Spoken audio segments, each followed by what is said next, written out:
Hi everybody, this is Matthew Poes with Poes Acoustics, and I'm answering questions again. So Saunders Schroeder, who did a $25 donation, so thank you, not donation, payment for this, did a 16 by 20 room with a slight L shape due to the door, and he has an L-shaped couch 3 feet off the back wall.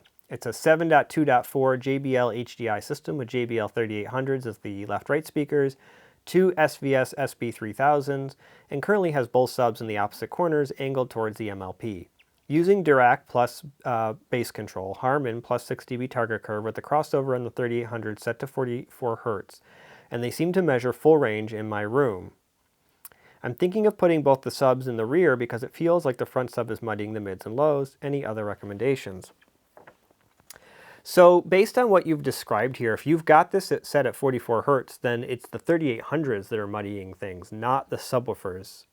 My recommendation actually would be to change that from 44 Hz to 80 Hz. I think that would make more sense. I also would try to move the subwoofers, if you can, to the middle of the room.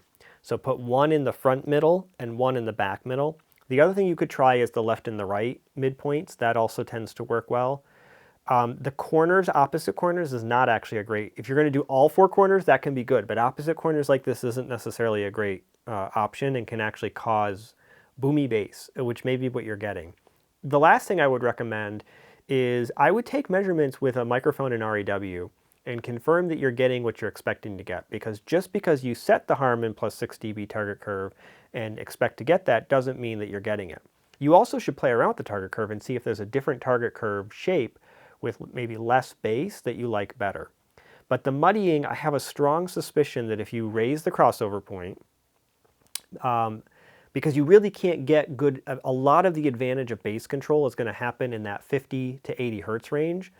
Below 50 Hertz, the modal issues are relatively minor. You're not getting much benefit from the subwoofers and bass control at all if you're only operating the subs below that. And if you set the high pass on the subs to 44 Hertz, then, the high pass on the left-right speakers to 44 Hertz, then the subs are only benefiting you for the majority of what you listen to in that range. Hence why I think it's worth raising it.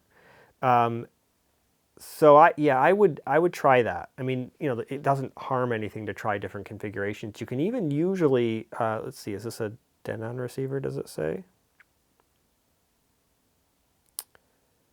Does not say, or I don't know, I'm missing it maybe. Most of the receivers have at least 2 presets that you can save target curves to, so you could always do 2 different ones and go back and forth. And one of the things you could try is different crossover points to see if that, you know, helps improve the sound. But I suspect moving the subwoofers, given that you just have the 2, is probably going to be your best bet. If that still doesn't work, you might try adding 2 more SB3000s and see what you think then. I mean, the other possibility, that's a good-sized room. It's not a huge room, but I would call that like a medium-sized room. And so in a room of that size, it's actually about the same size as my room. I would use easily 4 times the amount of bass that you have to get the bass that I would expect out of it.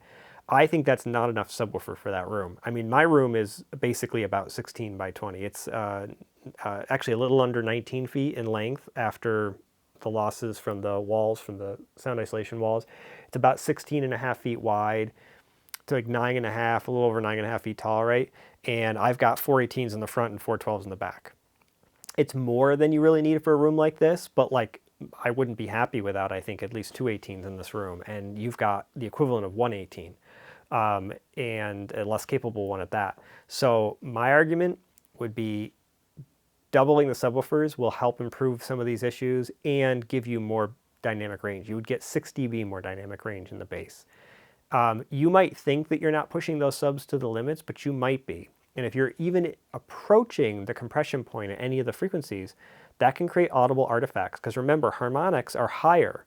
Some subwoofers are actually limited by, because of the limiters in them, they're basically limited in output by 5th to 9th order. That stuff is very audible, even if it's happening at low frequencies, because those harmonics are not low frequency at all. So I hope that's helpful. Please like these videos, subscribe to my channel, pass it around to your friends, pass it around to your enemies, and let's get more people watching. So thanks everybody for watching these videos. I appreciate all the support, and I got more stuff coming.